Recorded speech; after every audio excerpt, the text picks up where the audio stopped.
The red and blue lights appeared without warning, filling the interior of the car with violent flashes that cut through the quiet of the night.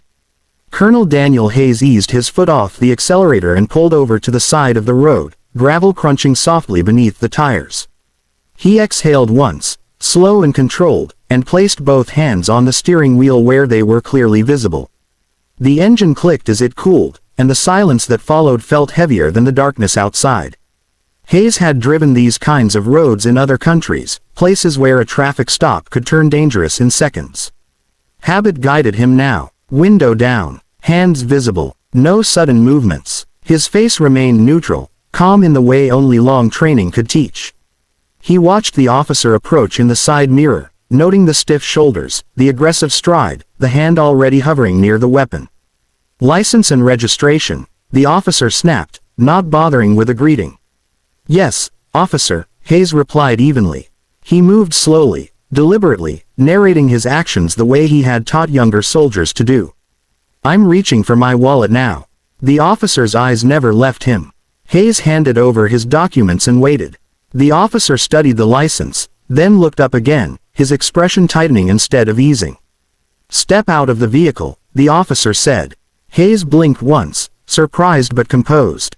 "Is there a problem, officer?" "I said step out of the vehicle."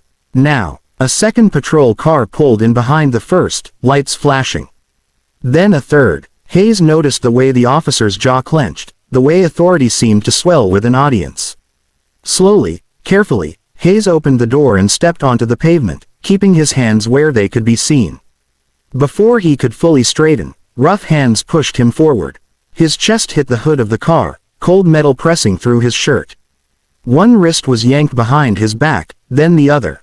The click of handcuffs echoed louder than it should have. "Sir," Hayes said calmly, though his heart had begun to pound, "I am not resisting." "Stop talking," the officer barked.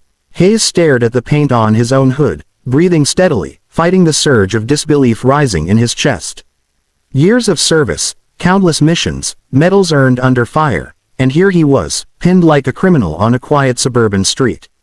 "I am Colonel Daniel Hayes," he said quietly. "United States Army, active duty." The officer let out a short, humorless laugh. "Yeah, and I'm the president." Neighbors had begun to gather at a distance, silhouettes behind windows, phones raised. Hayes felt the familiar weight of responsibility settle over him, heavier now than any combat gear he had ever worn. He understood, with a clarity that stung, that none of what he had achieved mattered in this moment. To them, he wasn't a colonel. He wasn't a leader. He was just another body pressed against a car, waiting to see how far the night would go. At the station, time stretched in strange, uneven ways. Colonel Hayes sat alone in a small room with gray walls and a metal table bolted to the floor. The fluorescent light above him hummed softly, flickering just enough to be distracting. His wrists ached where the cuffs had been removed, red marks already forming like unwanted reminders. No one had explained why he was there. No charges were read, no apology offered, just silence, punctuated by the occasional footsteps passing the door. Hayes rested his hands flat on the table and slowed his breathing, the way he had done in aircraft under fire and bunkers under threat. Control the body, and the mind would follow. Still, a bitter thought crept in. He had commanded hundreds of soldiers, advised generals, planned operations that affected entire regions of the world. Yet here, none of that authority existed. Here, he was simply waiting to be acknowledged as a person. The door opened abruptly. An officer leaned against the frame, chewing gum, eyes scanning Hayes with casual indifference. "You gonna talk now?" the officer asked. Hayes met his gaze. "I've been cooperative from the start. I'd like to know why I'm being detained." The officer shrugged. "That's not my problem." Hayes nodded once, absorbing the dismissal. "Then I'd like to make a phone call." A pause followed, long enough to feel deliberate. Finally, the officer slid a phone across the table. One call. Hayes picked up the receiver. His fingers were steady as he dialed a number memorized through repetition and necessity. The line connected almost immediately. "Office of the Secretary of Defense," a professional voice answered. "This is Colonel Daniel Hayes," he said clearly. "Service number Bravo 7194. I am currently detained by local police without cause." There was a brief silence on the other end, but it was not confusion, it was calculation. When the voice returned, its tone had changed. "Colonel, confirm your location." Hayes did. The response was immediate. "Stay where you are. Do not engage further. Assistance is en route." He hung up and placed the phone back on the table. The officer raised an eyebrow. "Your lawyer coming?" "No," Hayes replied. "The Pentagon." The officer's expression faltered, just slightly. He laughed it off, but the sound lacked confidence. "Yeah, okay." But the room changed after that. Radios crackled louder in the hallway. Voices lowered. A supervisor appeared, then another. No one met Hayes' eyes anymore. The casual indifference was gone, replaced by something tighter, more cautious.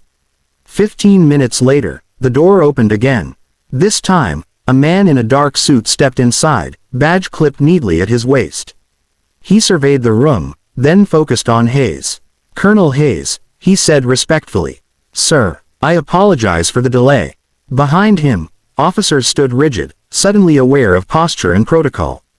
Hayes rose slowly to his feet. "I'd like to go home." "Yes, sir," the man said without hesitation. "That has already been arranged." As Hayes walked out, the officer who had arrested him stood frozen near the desk, face pale, eyes fixed straight ahead. For the first time that night, the power in the room had shifted, and everyone felt it. Morning arrived without softness.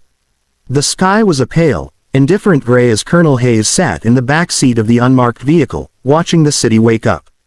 People hurried along sidewalks with coffee cups and headphones, unaware that a quiet line had been crossed only hours earlier. He felt tired in a way that sleep could not fix, a deep fatigue that settled behind the eyes. Not from fear, but from recognition. He had seen this pattern before, in different uniforms, under different flags. By the time the first news alert buzzed across phones, Hayes was already home. The footage spread quickly. Body cameras didn't lie, even when people tried to. The public watched as a calm man followed every instruction, only to be shoved, cuffed, mocked. They watched the moment his identification was dismissed, the laughter that followed. Outrage moved faster than explanations ever could. By midday, the officer's name was everywhere. By evening, he was suspended. Statements were released, carefully worded, heavy with phrases like misunderstanding and protocol review. Hayes read none of them. He sat on his porch instead, hands folded, listening to the distant sound of traffic and birds.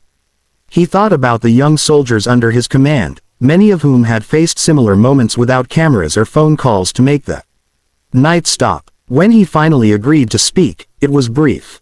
He stood behind a simple podium, no medals, no uniform. "Just a man. I was protected by my position," he said. "Most people are not. That is the issue." Questions followed, sharp and eager, but Hayes answered only what mattered. He refused to turn the moment into spectacle. Anger would have been easy. He chose discipline instead. The investigation moved quickly. Federal oversight stepped in. The department announced reforms. Some applauded, others doubted. Hayes understood both reactions. Change announced was not the same as change lived. Weeks later, life settled into a new rhythm. One afternoon, Hayes stood on a quiet training field, pinning a rank insignia onto a young officer's uniform. The soldier's hands trembled slightly with pride. "Sir," the officer asked, hesitating, "how do you stay calm when people treat you like you don't belong?" Hayes considered the question carefully. "You remember who you are," he said. "And you make sure your actions leave no doubt, even when others have plenty." That evening, as the sun dipped below the horizon, Hayes watched the flag lower slowly, the fabric catching the last light of day. It moved with the wind, steady and unbroken. He knew the symbol was imperfect, like the country it represented. But he also knew that progress, real progress, came from moments when silence was broken and dignity refused to bend. The night he had been stopped would fade from headlines, then from memory. But for Hayes, and for many watching, something had shifted. A reminder that authority without accountability was hollow, and that respect should never depend on who you can call when the cuffs close.